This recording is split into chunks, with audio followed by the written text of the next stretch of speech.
नमस्कार साथियों, मैं डॉक्टर देवेश भारद्वाज आप सभी का अपने YouTube चैनल हिंदी ज्ञान स्थली में गर्म जोशी से हार्दिक स्वागत करता हूं और आपके द्वारा दिए जा रहे लगातार स्नेह प्रेम और सम्मान के लिए मैं आप सभी का कोटि कोटि हार्दिक आभार व्यक्त करता हूं, कोटि से आभार व्यक्त करता हूं और उम्मीद करता हूं कि आपका यह प्रेम, स्नेह और सम्मान मुझे ऐसे ही अनवरत आगे भी मिलता रहेगा। प्यारे साथियों, जैसा कि हमारा प्रकरण चल रहा था संधि, हर रोज एक नए प्रकरण पे, क्योंकि कई प्रकरण हमारे एक साथ चल रहे हैं तो हर रोज प्रत्येक प्रकरण को हमें क्या है अनवरत रखना है। तो अब हर रोज प्रत्येक अलग अलग प्रकरण की वीडियो आपको मिलती रहेगी। तो हमारा प्रकरण चल रहा था संधि। क्या प्रकरण चल रहा था बच्चों?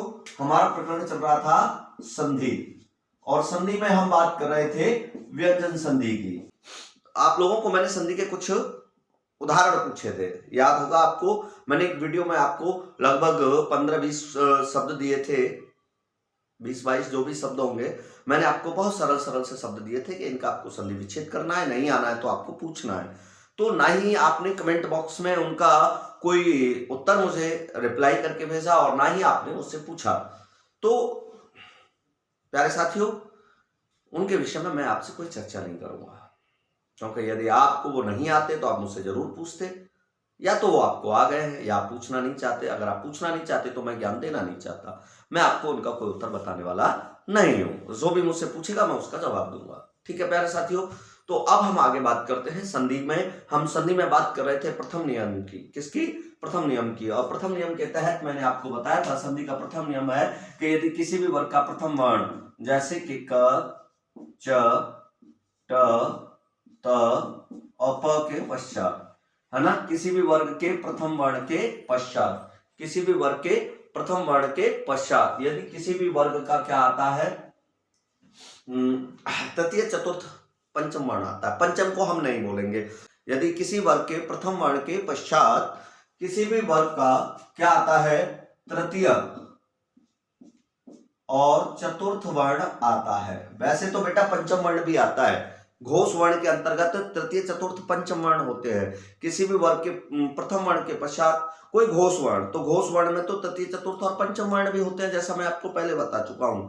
ठीक है, और यरलवः होते हैं और सारे स्वर होते हैं। लेकिन हम यहाँ पंचम वर्णों को नहीं लेंगे बच्चों। किसको नहीं लेंगे? पंचम वर्णों को छोड़कर। अब हम यहाँ पे कहते हैं कि यदि किसी भी वर्ग के प्रथम वर्ण के पश्चात अर्थात कचट तप के पश्चात कोई घोष वर्ण, पंचम वर्णों को छोड़कर कोई घोष वर्ण आए, ठीक है, वर्गीय व्यंजनों के पंचम वर्णों को छोड़कर कोई घोष वर्ण आए, तो घोष वर्ण कौन कौन से हैं? तो हम पंचम वर्णों की बात नहीं करेंगे, हम बात करेंगे तृतीय और चतुर्थ वर्ण की।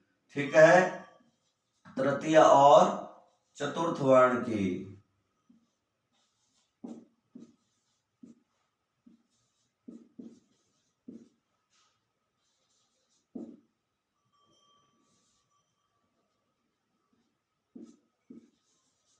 ये प्रत्येक वर्ग का तृतीय और चतुर्थ वर्ण है, इसका पंचम वर्ण आना नहीं है।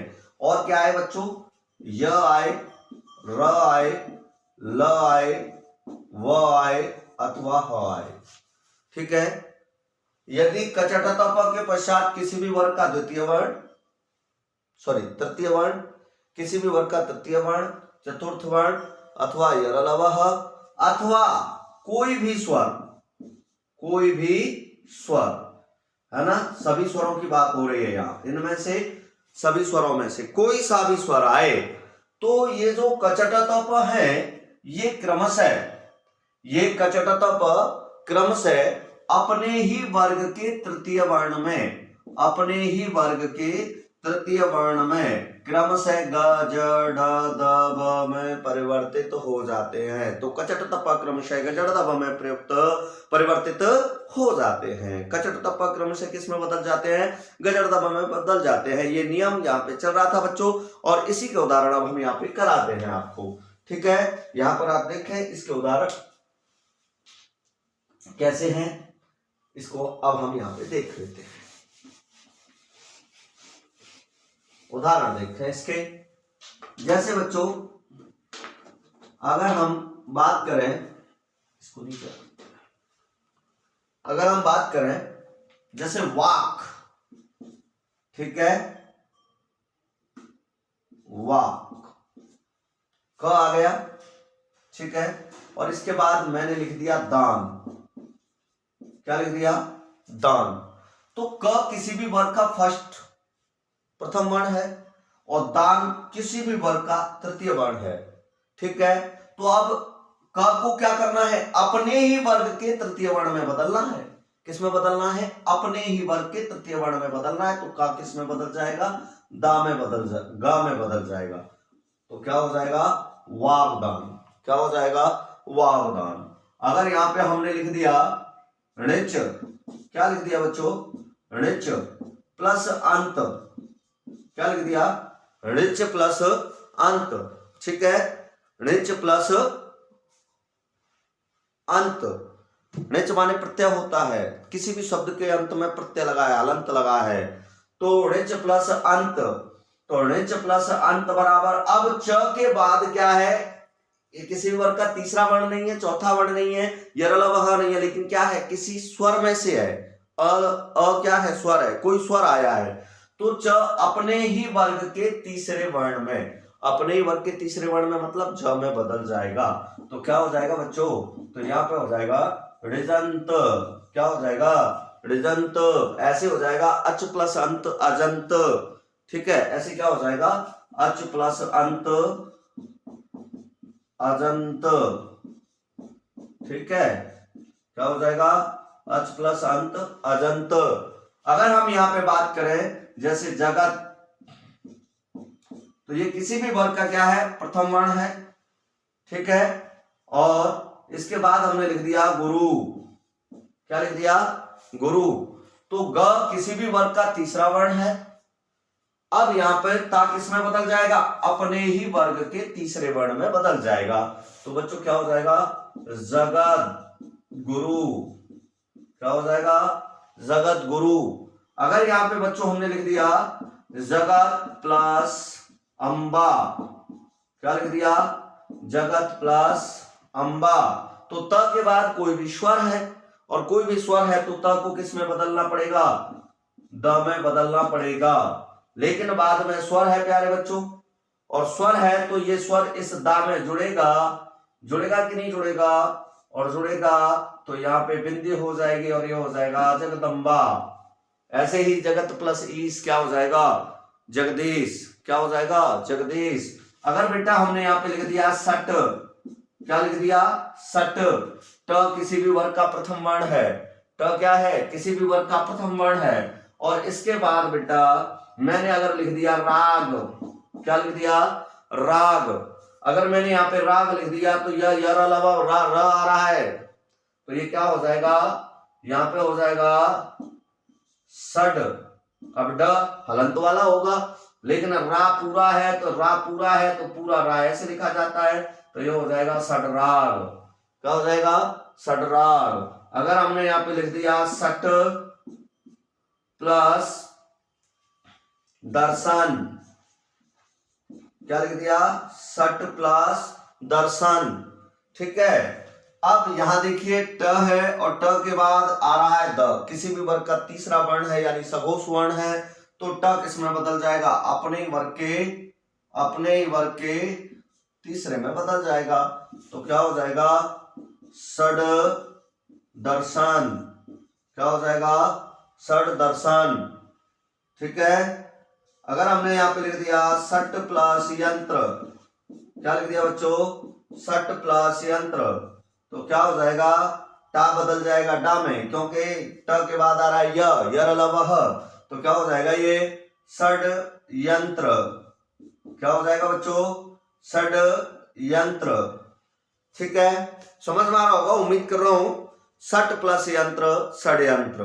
अगर यहां पे हमने लिख दिया वाक विदग्ध, तो क्या हो जाएगा? वाक, क के बाद वी आ रहा है, व आ रहा है, तो क ग में बदल जाएगा और वाक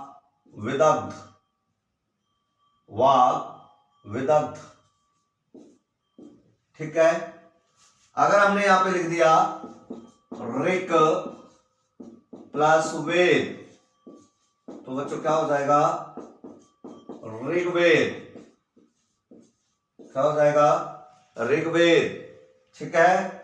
अगर हमने यहां पे लिख दिया जगत प्लस दिक प्लस गज, क्या लिख दिया, दिक प्लस गज, तो क्या हो जाएगा,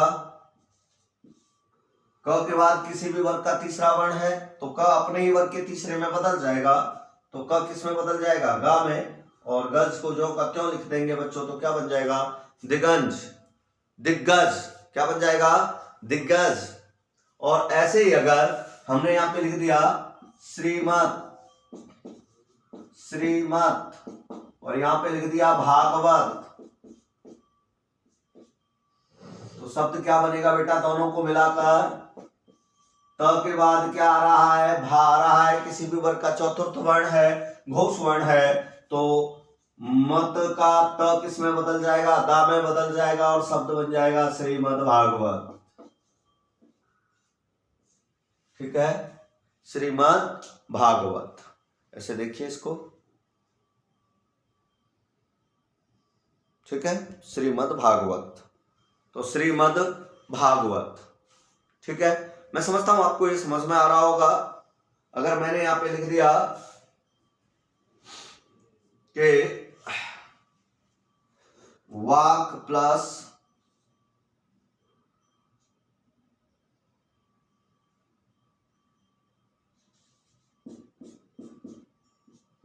लिपि, तो शब्द बन जाएगा वाग लिपि। ठीक है, शब्द बन जाएगा वाग लिपि। आप इसको ऐसे भी लिख सकते हो, ऐसे करके वाग लिपि, अगर आपको गड़बड़ आ रही है तो वाग लिपि। ठीक है, अगर मैंने यहां पे कह दिया कि अप, पा का कोई नहीं लिखा है हमने, इसलिए अब मैं यहां पे पा का लिख देता हूं, इधर लिख देता हूं, यहां पे दिख रहा होगा अप प्लस ज।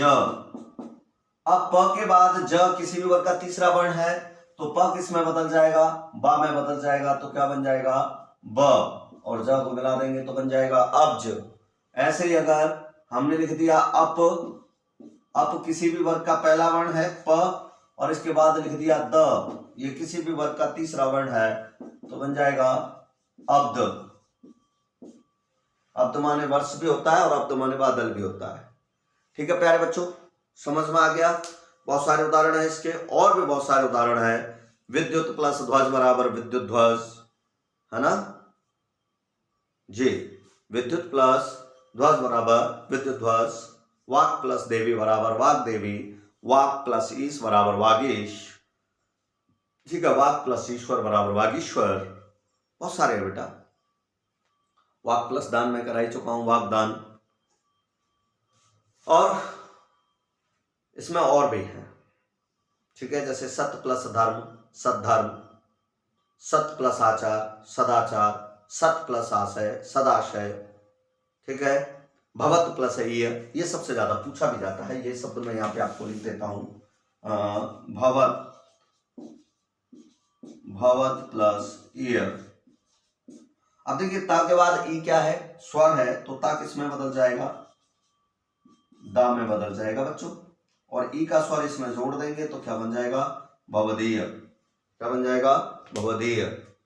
ठीक है, महत प्लस इच्छा महदिच्छा, बहुत सारे हैं। ठीक है, व्रत प्लस उल्लेख व्रतुल्लेख, बहुत सारे शब्द बनेंगे।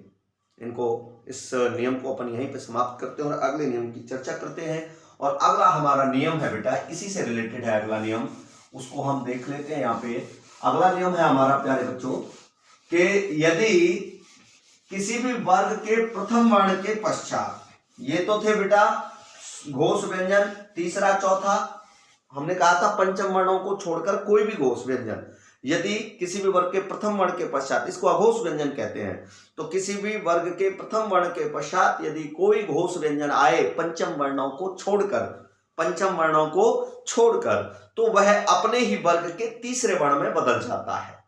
ठीक है, क्यों बदल जाता है, इसका लॉजिक क्या है? क्या कोई बता सकता है? क आखिर ग में ही क्यों बदलता है? इसका कोई लॉजिक है उसके पास? कोई बता सकता है? नहीं बता सकता है, या किसी को पूछना है तो मुझसे पर्सनल कमेंट बॉक्स में आकर चर्चा करें, मैं इसका कारण बताऊंगा। ठीक है बच्चों, तो ये हो गया। अब बात ये आती है कि तू भाई अगर पंचम वर्ण आ गया तो क्या होगा फिर? अगर किसी भी वर्ग के प्रथम वर्ण के पश्चात कोई पंचम वर्ण आ जाता है, जैसे क च ट त प के पश्चात कोई पंचम वर्ण आ जाए, और पंचम वर्ण आ जाए तो फिर क्या होगा, फिर क्या परिवर्तन होगा?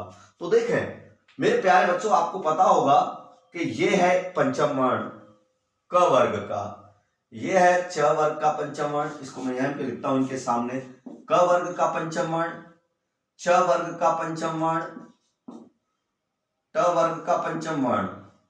अच्छा मेरे प्यारे बच्चों, आपने कभी इन दो से तो कभी भी किसी शब्द का प्रारंभ होते नहीं देखा होगा। आपने नहीं देखा होगा कि किसी भी शब्द का प्रारंभ इन दो वर्णों से हो रहा है। इन दो में से किसी भी वर्ण से शब्द का प्रारंभ हो रहा है। किसी भी शब्द के प्रारंभ में इन दोनों में से कोई वर्ण आ रहा हो।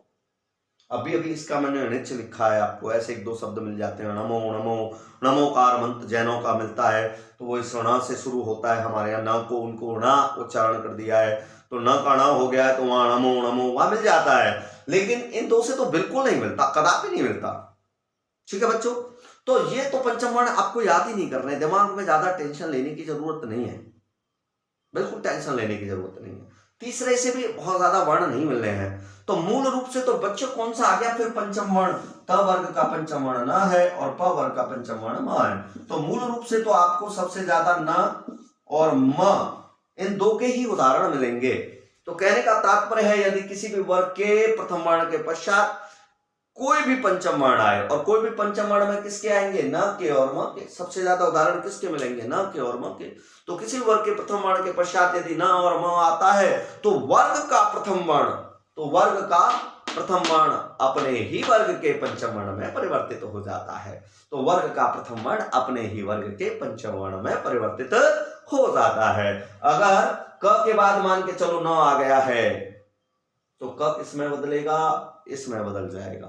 क के बाद यदि म आ गया है, तो क किसमें बदलेगा? इसमें, अपने वर्ग के पंचम वर्ण में बदलेगा। अगर मान के चलो ट के बाद म आ गया, तो ट किसमें बदलेगा? अपने ही वर्ग के पंचम वर्ण में, ण में बदलेगा। अगर च के बाद म आया है, तो च अपने वर्ग के पंचम वर्ण में बदलेगा। ठीक है बच्चों, समझ में आया? ये अपने ही वर्ग के उसमें बदलते हैं। ठीक है, इसको देखें इसके उदाहरणों से। जैसे हमने यहां पे लिख दिया कि दिक प्लस नाथ, दिक प्लस नाथ। अब देखिए क वर्ग वर्ण है, किसी भी वर्ग का प्रथम वर्ण है, और इसके पश्चात ये इनमें बदल जाएगा। बेटा ध्यान रखना, ठीक है, अपने ही वर्ग के पंचम वर्ण में परिवर्तित हो जाएगा। तो क के बाद किसी भी वर्ग का पंचम वर्ण आ गया है, तो क किसमें बदल जाएगा? अपने ही वर्ग के पंचम वर्ण में बदल जाएगा। ठीक है, तो क्या हो जाएगा? दिंगनाथ। और बाद वाले शब्द को जो का त्यों मिला के लिख दिया जाएगा दिंगनाथ। ठीक है, अगर यहां पे लिख दिया कि वाक प्लस माया, तो क्या हो जाएगा? क किस में बदल जाएगा? अपने ही वर्ग के पंचम वर्ण में बदल जाएगा, और मैं को जो का त्यों लिख दिया जाएगा। तो क्या हो जाएगा? तो वांग में। क्या हो जाएगा? वांग में। अगर हमने यहां पे लिख दिया कि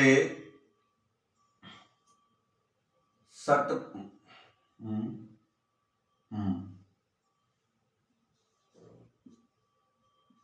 सट प्लस मुख, सट प्लस मुख, तो ट के बाद क्या आ गया है? म आ गया है। किसी भी वर्ग का पंचम वर्ण है, तो ट किसमें बदल जाएगा? अपने ही वर्ग के पंचम वर्ण में बदल जाएगा। ऐसे हो जाएगा। तो लेकिन इसको आधा हम ऐसे लिखते हैं, तो क्या हो जाएगा? ये संडमुख। क्या हो जाएगा? संडमुख। ठीक है, अगर हमने यहां पे लिख दिया कि उत प्लस नति, क्या लिख दिया? उत प्लस नति, तो यहां त के बाद क्या आ रहा है? न आ रहा है, न आ रहा है। किसी भी वर्ग का पंचम वर्ण क्या है, इसी वर्ग का पंचम वर्ण है, तो ता किसमें बदलेगा, अपने ही वर्ग के पंचम वर्ण में बदल जाएगा। तो यहाँ पे हो जाएगा त ना में बदल जाएगा, और नति को जो का त्यों लिख देंगे तो क्या हो जाएगा, उन्नति। अगर हमने यहां लिख दिया उत प्लस मन, तो शब्द बन जाएगा उन्मन। अगर हमने यहां पे लिख दिया उत प्लस मुख, तो शब्द बन जाएगा उन्मुख। अगर मैंने यहां पे लिख दिया उत प्लस मुक्त, तो शब्द बन जाएगा उन्मुक्त। ठीक है बेटा, समझ में आ रहा है। अगर मैंने लिख दिया सत प्लस मान, तो शब्द बन जाएगा सन्मान। और अगर मैंने लिख दिया सत प्लस मार्ग, तो शब्द बन जाएगा सन्मार्ग। ठीक है। और अगर मैंने यहां पे शब्द लिख दिया अप प्लस मय, अप प्लस मय, तो शब्द बन जाएगा अम्मय। क्या बन जाएगा, अम्मय। ठीक है। अगर मैंने लिख दिया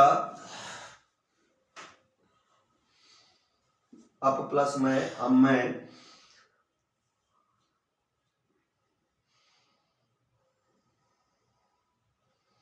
सत प्लस नारी, तो शब्द बन जाएगा सन्नारी। यहाँ पे बच्चों मैंने आपको बहुत सारे उदाहरण भी बताए, और मैंने बताया कि कैसे ये अपने से दूसरे शब्द में बदल जाता है ना।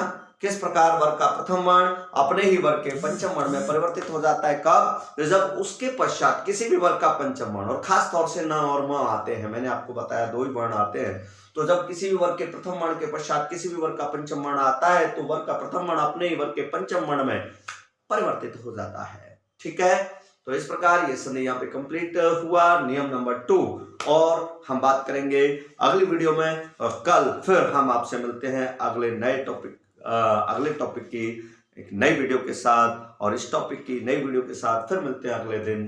ठीक है। तब तक के लिए मैं डॉक्टर देवेश भारद्वाज आपसे लेता हूं विदा। वीडियो कैसी लगी, आपको अच्छी लगती है तो जैसे आप लाइक और कमेंट करते हैं करते चले आइए। और मैं फिर आपसे एक गुजारिश करूंगा कि वीडियो को अधिक से अधिक शेयर करें, और जो पढ़ने वाले बच्चे हैं, जो जरूरतमंद बच्चे हैं, जिनको ऑथेंटिक और प्रामाणिक अध्ययन करना है और अच्छा अध्ययन करना है, उन तक ये वीडियो जरूर पहुंचाएं, और अच्छा लगे तो सब्सक्राइब भी करें।